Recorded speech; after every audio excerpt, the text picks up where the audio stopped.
بسم الله الرحمن الرحيم لم يكن الذين كفروا من أهل الكتاب والمشركين منفكين حتى تأتيهم البينة رسول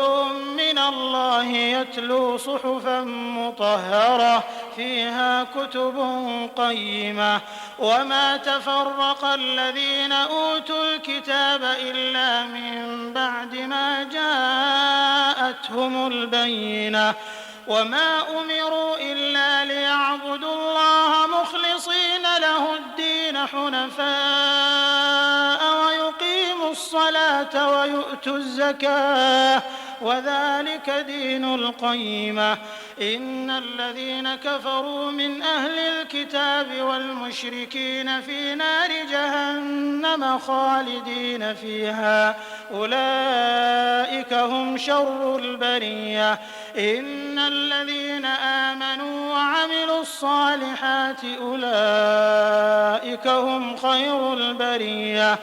جزاؤهم عند ربهم جنات عدن تجري من تحتها الأنهار خالدين فيها أبدا رضي الله عنهم ورضوا عنه ذلك لمن خشي ربه